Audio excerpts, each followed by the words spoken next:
Good afternoon. मोठ्याने एकदा. Very good. फार छान. आता परीक्षा संपत आल्यामुळे तुमचा जोर वाढलेला आहे, आवाजात जोर अजून चांगला आहे. मुलांनो, मी आज येथे फटाके मुक्त दिवाळी या अभियानांतर्गत तुमच्या समोर उभा आहे. मी सर्वप्रथम शाळेचे मुख्याध्यापक चव्हाण सर यांचा आभार मानतो की तुमच्या या चिखली ब्रँचला, चिखली शाखेला मला या मुलांबद्दल माझे विचार मांडण्याची त्यांनी संधी दिली.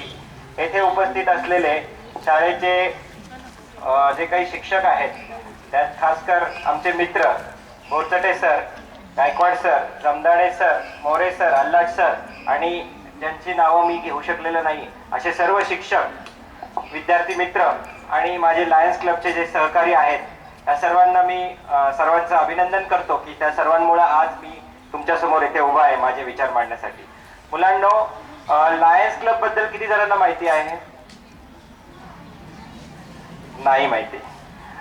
मुलांनो, लायन्स क्लब ही एक जगातली एक मोठी NGO आहे, म्हणजे गव्हर्नमेंट नसलेली एक संघटना आहे. तर ही गव्हर्नमेंट नसलेली संघटना 206 देशांमध्ये काम करते आणि 206 देशांमध्ये ह्या संस्थेचे 15,000 मेंबर्स आहेत. 15 लाख मेंबर्स आहेत. 15 लाख मेंबर्स पैकी ह्या NGOची अशी एक खासियत आहे की ह्या NGO एवढं सामाजिक काम करते, वैद्यकीय असो, सामाजिक असो, वेगवेगळ्या समाजातल्या अडचणी असो, या सर्वांवर ते वेळोवेळी ही संस्था मदत करत असते. आणि या संस्थेचं हे खासियत आहे की हे दृष्टीसाठी, म्हणजे साईट फर्स्ट ह्या संस्थेचं ब्रीदवाक्य आहे. म्हणजे जगातली जे काही अंध व्यक्ती आहेत त्यांना दृष्टी मिळण्यासाठी किंवा एखाद्याची दृष्टी जाऊच नये यासाठी प्रिव्हेंटिव्ह काम करण्याचं काम ही लायन्स क्लब संस्था करते. महत्वाचं काम दृष्टी जरी असलं तरी समाजातील स्त्रीभ्रूण हत्या, डायबिटीज, वेगवेगळे आजार किंवा वेगवेगळ्या समाजात ज्या अचानक गरजा तयार होतात, पाण्याच्या बद्दलची समस्या असो, प्रदूषणाबद्दलची समस्या असो, इव्हन एन्व्हायरमेंट म्हणजे प्रदूषण आणि पर्यावरण, या सर्व गोष्टींवर वेगवेगळ्या आमचे क्लब्स असतात, त्यामार्फत आमचे सगळे मेंबर्स काम करत असतात. मुलांनो, लायन्स क्लब बद्दल ही थोडी माहिती झाली. आता मी प्रीतम मेडिकल फाउंडेशन बद्दल सुद्धा थोडंसं सांगतो. प्रीतम मेडिकल फाउंडेशन ही संस्था आम्ही भोसरीत गेल्या 12 वर्ष झाले चालवत आहोत. माझं हॉस्पिटल तिथे 16 वर्षापासून आहे आणि त्याच्यानंतर 4 वर्षानंतर आम्ही ही प्रीतम मेडिकल फाउंडेशन ही एक ट्रस्ट स्थापन केली आहे. या ट्रस्ट मार्फत आम्ही वेगवेगळे वैद्यकीय उपक्रम राबवत असतो आणि दिवसेंदिवस आम्हाला लक्षात आलं की वैद्यकीय उपक्रम राबवता आपल्याला सामाजिक काम सुद्धा केलं पाहिजे आणि आम्हाला हळूहळू आम्ही ह्या सामाजिक कार्यात सुद्धा आम्ही स्वतःला प्रीतम मेडिकल फाउंडेशनला आम्ही झोकून दिलेलं आहे. मागच्या 2-3 वर्षापासून मी लायन्स क्लब मध्ये सुद्धा काम करत असल्यामुळे प्रीतम मेडिकल अँड फाउंडेशन आणि लायन्स क्लब जिथे जिथे शक्य आहे आम्ही तिथे एकत्र हातात हात मिळवून वेगवेगळ्या सामाजिक कार्यात आम्ही पुढाकार घेत असतो. ह्या वर्षी सुद्धा आपण भोसरीमध्ये पालकांच्यासाठी म्हणजे किशोरवयीन पालकांच्या म्हणजे मुलांच्या पालकांसाठी कार्यशाळा आयोजित केली होती आणि 1-2-3 शाळांमध्ये आम्ही सुद्धा जाऊन मुलांना आणि पालकांना वेगवेगळ्या पद्धतीने मार्गदर्शन केलं होतं. मुलांनो, हे झालं आमची रूपरेषा. आता ह्या फटाके मुक्त दिवाळीबद्दल मी थोडंसं बोलतो की दिवाळी तुम्हाला माहिती आहे, दिवाळी म्हणजे एक प्रकाशाचा सण की जास्तीत जास्त दिवे लावा आणि प्रकाश सगळीकडे तयार करा किंवा प्रकाश उत्पन्न करा, हा दिवाळीचा मागचा उद्देश आहे. म्हणजे याचा मेन थीम असा आहे की ज्यांच्या जीवनात वेगवेगळे रूपाने अंधकार आहेत, म्हणजे दारिद्र्याचा अंधकार असतो, अज्ञानाचा अंधकार असतो किंवा काही दुःखांमुळे त्याच्या जीवनात एक अंधकार पसरलेला आहे, अशा सर्व लोकांच्या जीवनात एक प्रकाश यावं, म्हणजे त्यांच्या जीवनात अज्ञानाकडून ज्ञानाकडे जावं, गरिबीतून समृद्धीकडे जावं आणि कोणत्याही दुःखातून सुखाकडे त्यांचा प्रवास व्हावं, ह्या दिवाळीची ही मुख्य प्रेरणा आहे. म्हणजे जसं दिवाळी हा प्रकाशाचा मी सांगितलं तसं सण आहे, परंतु मुलांनो, दिवसेंदिवस हा प्रकाशाचा सण वेगवेगळ्या अनिष्ट प्रथांकडे वळत चाललेला आहे. पूर्वी फटाके उडवणे हे पूर्वीचं दिवाळीचं स्वरूप नव्हतं. दिवसेंदिवस जसे जसे लोकांकडे पैसे चाललेत, वाढत चाललेत किंवा काही धनिकांकडे, काही जणांकडे जास्त पैसे, काही जणांकडे कमी पैसे, असं झाल्यामुळे ज्यांच्याकडे पैसे आहेत ते शो म्हणून किंवा एक प्रदर्शन म्हणून दिवसेंदिवस फटाके उडवण्याचं प्रमाण वाढवत चाललेलं आहे. फटाके उडवणे म्हणजे आजकाल जास्त स्टेटसचा सवाल पण झालेला आहे, स्टेटसचा प्रश्न झालेला आहे. जो जास्त फटाके उडवतो तो जास्त श्रीमंत किंवा जास्त त्याच्या समाजात प्रस्त असं मानलं जायला लागलंय आणि इवन दिवाळीपुरतेच फटाके नाही तर मुलांना आपण मॅच झाल्यानंतर सुद्धा मोठे मोठे फटाके वाजवण्याचं ऐकतो. इवन लग्नात सुद्धा मोठे फटाके वाजवले जातात. पण मुलांना माहिती आहे का तुम्हाला हे फटाके म्हणजे कसं आहेत आणि काय असतं, काय त्याच्यामुळे प्रदूषण होतं ते? मुलांना तुम्हाला सर्वांना पर्यावरण हा विषय असेलच आहेच. पर्यावरणामध्ये प्रदूषण हा सुद्धा विषय तुम्हाला डिटेल शिकवला जातो. आणि प्रदूषण कोणत्या कोणत्या प्रकारात असतं हे तुम्हाला सगळ्यांना माहित आहे. कोणत्या कोणत्या प्रकारचं प्रदूषण असतं सांगा बरं मुलांनो.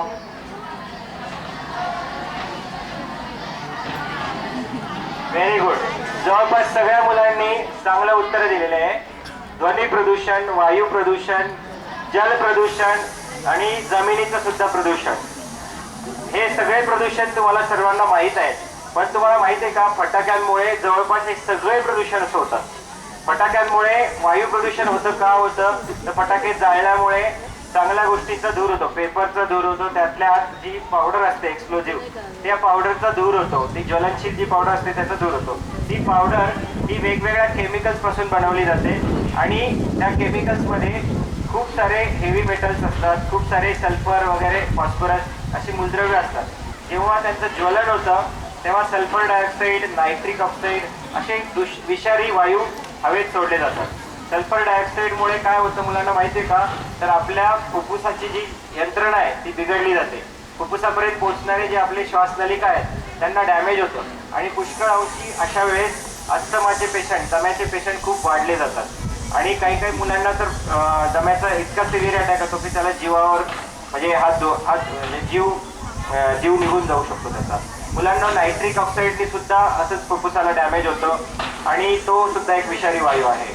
मुलांनो हे माहिती का तुम्हाला की त्याच्यात फटाक्याच्या पावडरमध्ये एक हेवी मेटल सारखे काही मेटल्स असतात की जे फटाक्यामुळे आपल्या वातावरणात पसरले जातात आणि हे हेवी मेटल जेव्हा थोड्या वेळाने सेटल होतात जमिनीत ते जमिनीवर पसरतात आणि जेव्हा कधी पाऊस होतो पावसामुळे ते जमिनीत खोलवर जातात. इव्हन आपल्या ग्राउंड वॉटर म्हणजे आपल्या भूजलमध्ये मिक्स होतात आणि तेच भूजल आपल्याला कुठून ना कुठून पाण्याच्या मार्फत आपल्या पिण्यात येतं आणि हे मेटल्स इव्हन खाण्यात शेतीमध्ये जे हेवी मेटल्स हे पसरले तर ते आपल्याला खाण्यातून अन्नधान्यातून आपल्या शरीरात मिक्स होतात. तर अशा प्रकारे हे हेवी मेटल जेव्हा आपल्या शरीरात जातात तेव्हा आपल्या किडनीचं, लिव्हरचं आणि शरीरातल्या पुष्कळ अवयवांचं काम बिघडतं. तर मुलांनो एक मिनिट इकडे लक्ष द्या. आता हे हेवी मेटलमुळे जमिनीचं तर प्रदूषण होतं आणि मी सांगितलं तसं पाण्याचं सुद्धा प्रदूषण होतं. हे झालं प्रदूषणाचं. प्रदूषणाबद्दल सांगितलं. मुलांना तुम्हाला मॅडमनी सांगितलंच आता की बालकामगारांची समस्या ही फटाक्यांमुळे कशा प्रकारे आहे आणि ह्या बालकामगारांना कसं प्रकारे वेगवेगळ्या दुष्परिणामांना सामोरं जावं लागतं. आणि त्याच्यानंतर तर मी पुन्हा पुढची गोष्ट सांगेन की आम्ही हॉस्पिटल चालवतो लहान मुलांचं. दरवर्षी दिवाळीत आम्हाला हे सगळे लोक आनंद साजरा करत असताना अचानक लक्ष्मीपूजनाच्या दिवशी किंवा पाडव्याच्या दिवशी खूप पेशंट असे आढळतात की त्यांना भाजलंय आणि ते भाजलंय म्हणून नातेवाईक धावत पळत घेऊन येतात. हाताला भाजलंय, तोंडाला भाजलंय, कधी कधी पडताना फटाका वाजेल म्हणून जोरात पळत सुटला आणि दगडाला लागून पडला, डोक्याला इंजुरी झाली, मार लागला, बेशुद्ध झाला किंवा रस्त्याने जात असताना दुसरं कोणीतरी मोठा फटाका फोडला आणि त्याला इजा झाली किंवा कधी कधी फटाक्याचं रॉकेट उडालं, एखाद्याच्या घरात गेलं, एखाद्याच्या डोळ्यात इंजुरी झाली. असे वेगवेगळ्या प्रकारचे पेशंट आम्ही दरवर्षी बघतो. दरवर्षी असे पेशंट बघताना मागच्या 2 वर्षातच मला विचार आला की असं काहीतरी आपण केलं पाहिजे. आणि फटाके हे नाहक आपण उगाचच दुसऱ्यांना त्रास, स्वतःला त्रास, हे ज्या काही गोष्टी घडतात आहे ठीक आहे आपण पाहत आलोय की फटाके वाजवले म्हणजे दिवाळी साजरी करायची, ही मागची ट्रॅडिशन होती किंवा हे मागची प्रथा होती. आता मुलांनो तुम्ही नवीन जमान्याचे नवीन नागरिक भारताचे बनणार आहात. तुम्ही हे मागचे लोक काय करत होते ते विसरून जायचंय आणि चांगल्या गोष्टींची प्रथा पाडली पाहिजे. तुम्हाला आता काही चान्स मिळतोय. आता समजा मी सांगतोय, उद्या अजून कोणी दुसरं सांगेल की फटाके वाजवू नका किंवा फटाके वाजवताना तुम्हाला स्वतःच्या मनाला काही वाटेल आणि तुम्ही आत्ताच वेळी जाऊ दे काय वाटतं आपण एकट्याने फटाके नाही वाजवले तर काय फरक पडतो, दुसरे नाही वाजवणार, मी फक्त एकट्याने काय प्रदूषण करणार आहे असं प्रत्येकाला वाटेल. पण मुलांनो प्रत्येकाने जर मनाने ठरवलं आणि प्रत्येकाने स्वतःचं योगदान जर द्यायचं ठरवलं तर प्रत्येकाचा खारीचा वाटा करून आपण एक मोठं काम करू शकतो. आणि आपण म्हणतो नुसतं की प्रदूषण वाढत चाललंय, प्रदूषण हे होत चाललंय, ग्लोबल वॉर्मिंग झालंय, पण या सगळ्याचं मूळ कारण म्हणजे आपणच आहोत. पुढे मागे आता तुम्ही गाड्या चालवत नसाल, पुढे मोठे झाल्यावर गाड्या चालवाल, तुम्ही गाड्यातून दूर बाहेर पडेल. आजूबाजूला आपण पिंपरी चिंचवडमध्ये राहतो, सगळीकडे MIDC आहे, मोठमोठे कारखाने आहेत, वेगवेगळे केमिकल्स पाण्यात सोडले जातात, प्रदूषण होत आहे, हवेत धूर सोडलं जातोय. पण हे आपण म्हणतो की आपण हे आधुनिकीकरणाचा एक भाग आहे, पण हे भाग बनताना आपणच त्याला कारणीभूत आहे, आपण हे विसरून जातो आणि आपल्या वतीने आपण जे काही वाटा उचलू शकतो. तुम्ही मुलांनो, तुम्ही सामाजिक कार्य, मॅडमनी सांगितलं की सामाजिक कार्य करू शकता. कोणत्या पद्धतीने? फटाके न वाजवल्याने तुम्ही याच्यात हातभार घालू शकता. आणि फटाके न वाजवल्यामुळे काय होईल? ठीक आहे, तुम्हाला असं वाटेल की फटाके दिवाळीत वाजवले नाही, आपल्याला काय मजा आली नाही, असं नाही. तुम्ही तेच पैसे दुसरीकडे वापरा, दुसऱ्या गोष्टी करा. जसं मॅडमनी आणि म्हणनी सांगितलं तसं ह्या पैशाचा सदुपयोग करा. तुमच्या पालकांनी हे जे काही पैसे कमवले हे असे उडवण्यासाठी नाही कमवले, तुम्ही त्याच्यातून चांगल्या गोष्टी करा. फटाके 5 मिनिटासाठी तुम्हाला आनंद देतील, परंतु अशा गोष्टीत तुम्ही इन्व्हेस्टमेंट करा, अशा गोष्टीत तुमच्या पालकांना पैसे घालवायला सांगा की ज्याच्याने तुम्हाला 1 वर्ष 2 वर्ष किंवा पूर्ण लाईफ लॉंग त्याचा उपयोग होईल. मुलांनो, निश्चितच तुम्हाला आता हे ऐकून वाटत असेल की फटाके वाजवू नये किंवा काय. मुलांना तुम्हाला एक गोष्ट सांगतो की गोष्ट ऐकायची मुलांनो. एका गावात एक देऊळ होतं आणि त्या देवळात म्हणजे महालक्ष्मीचं देऊळ होतं. तिथला पुजारी खूप खूप खूप भक्त होता त्या देवीचा. तो दरवर्षी म्हणजे 24 तास तिथेच राहायचा, तिथेच आणि 24 तास देवासाठी पुजारी पूजा करायचा.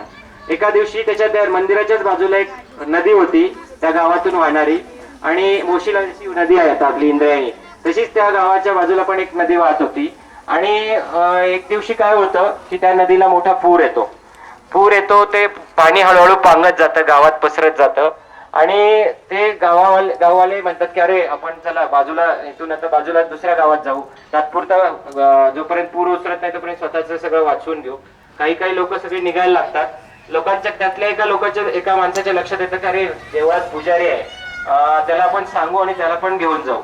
तो देवळात जातो आणि त्या पुजारीला सांगतो की आता पुजारी महाराज, नदीचं पाणी वाढत चाललंय, थोड्याच वेळात आपल्या मंदिरात पाणी येईल, आम्ही सगळे बाहेर चाललेलो आहोत, तुम्हाला यायचंय का? चला आमच्या बरोबर. तो पुजारी इतका भक्त असतो, त्याला वाटतं की नाही, आपल्याला आपण देवाची इतकी म्हणजे देवीची इतकी प्रार्थना करतो, इतकी पूजा करतो, काही झालं तरी माझी देवी मला वाचवणार, काही झालं तरी मला काहीच होणार नाही, तुम्ही जा म्हणतो, मी इथंच थांबतो, मला माझा देव वाचवे, देवी वाचवे. ते जातात सगळे निघून. थोड्या वेळाने पूर अजून वाढतो, सगळीकडे पाणी होतं, लोकांना रस्ते पण राहत नाही. मग एक होडी येते, लोक सगळे होडीने जातात आणि एक होडी येते, होडीतून एक माणूस येतो आणि पुजाऱ्याला देवाजवळ येतो आणि त्या पुजाऱ्याला म्हणतो की पुजारी महाराज, गावातले सगळे तर सोडून गेलेत, पाणी सगळीकडे झालंय, तुम्हाला जाता पण येणार नाही, तुमच्यासाठी मी खास होडी घेऊन आलोय, तुम्हाला यायचंय का? तो म्हणतो नाही, माझा देव, माझी देवी माझी सगळी काळजी घेईल, तुम्ही काय काळजी करू नका, तुम्ही जावा निघून, मला नाही यायचं. तो होडीवाला निघून जातो. थोड्या वेळाने पाणी अजून चढत जातं, मंदिरात पाणी शिरतं, मंदिराच्या वर तो मंदिराचा गाभा भरतो. पुजारी काय करतो तर मंदिराच्या कळसावर जाऊन बसतो. पाणी अजून वाढत जातं. थोड्या वेळाने पाणी इतकं चढतं की ते कळसापर्यंत पोहोचतं. आता त्या पुजारी तरी सुद्धा शांतपणे मंदिराच्या कळसावर बसलेला असतो. त्याला माहित होतं की आपल्याला देवी आपली काहीतरी काळजी घेईल. आणि थोड्या वेळाने एक हेलिकॉप्टर येतं. हेलिकॉप्टर जवळ येतं त्या पुजाऱ्याच्या आणि वरून एक शिडी सोडली जाते. ते शिडी सोडली जाते आणि त्याच्यातून मोठ्या माईक मधून त्याला अनाउन्समेंट केली जाते की पुजारी महाराज, आता हे शेवटची वेळ आहे, पाणी आता ह्याच्यावर चढलं की तुम्ही काही करू शकणार नाही, तुम्हाला शिडी सोडतोय, तुम्ही लवकरात लवकर त्याच्यावर चढा आणि तुमचा जीव वाचवा. पुजारी महाराज त्यांना मोठ्याने ओरडून सांगतात की तुम्ही काळजी करू नका, तुम्ही निघून जा, मला माझी देवी वाचवेल. आणि परत एकदा ते सांगतात, पण हा काही ऐकत नाही. मग शेवटी नाईलाजाने ते निघून जातात. आणि थोड्या वेळाने पाणी अजून पुराचं पाणी वाढतं आणि शेवटी त्या पुजाऱ्याला त्याचा प्राण गमवावा लागतो. तो बुडून मरतो. बुडून मेल्या तो स्वर्गात पोहोचतो आणि देवांकडे त्याला खूप राग आलेला असतो. आता समजा आपण त्याच्यानंतर मरणानंतरचं त्याच्या जीवन बद्दल बोलतोय. त्याला खूप राग आलेला असतो. देवीकडे जातो, त्याला सगळे कंप्लेंट करतो, मॅडम किंवा देवी मासे की तुम्ही मी तुमची एवढी 24 तास पूजा करतो, तो वर्षभर तुमची पूजा करतो, तुम्ही मला का नाही वाचवलं? तर देवी त्याला काय म्हणते की देवी म्हणते, बघ मी एका वेगळ्या रूपाने तुझ्याकडे मीच आले होते, तुला सांगितलं की पाणी येत आहे, चल तू तू आला नाहीस. थोड्या वेळाने मी माझा एक दूत पाठवला होता होडी घेऊन, तो तुला बाहेर काढण्यासाठी आला होता, त्यावेळेस सुद्धा तू निघाला नाही. शेवटी हेलिकॉप्टर मध्ये मी दुसऱ्या एका देवाला पाठवलं होतं आणि तुझ्यासाठी खास त्यांनी शिडी सोडली होती, तुला आवाहन केलं होतं यायचं, आणि तरी सुद्धा तू आला नाही. मग ह्याच्यात चूक कोणाची आहे? मग देवीने सांगितलं की ही चूक तुझीच आहे. मुलांना तुम्हाला सुद्धा प्रदूषण वाचवण्यासाठी कोणी ना कोणी सिग्नल देणार आहे, कोणी ना कोणी तुम्हाला सांगणार आहे की आज फटाके वाजवू नका, आज तुम्ही वाजवाल. परत तुम्हाला नंतर कोणीतरी सिग्नल देईल की नका वाजवू, पर्यावरण खराब होतंय, तुम्ही त्यावेळेस ऐकणार नाही. आणि मुलांनो, तुम्ही असंच करत राहिला आणि वेगवेगळ्या कारणाने प्रदूषण घडवत राहिला तर मुलांना तुम्हाला नंतर शेवटी कोणी वाचवायला येणार नाही, तुम्ही स्वतःच तुम्हाला वाचवलं पाहिजे. कारण पुढची पिढी ही तुम्हीच आहात आणि तुम्ही आतापासून प्रदूषण वाचण्यासाठी जे काही करता येण्यासारखं आहे ते जर आजपासून तुम्ही जर सुरुवात नाही केली तर देवाला नंतर तुम्हाला काही मदत करता येणार नाही. एवढे बोलून मी माझे शब्द थांबवतो.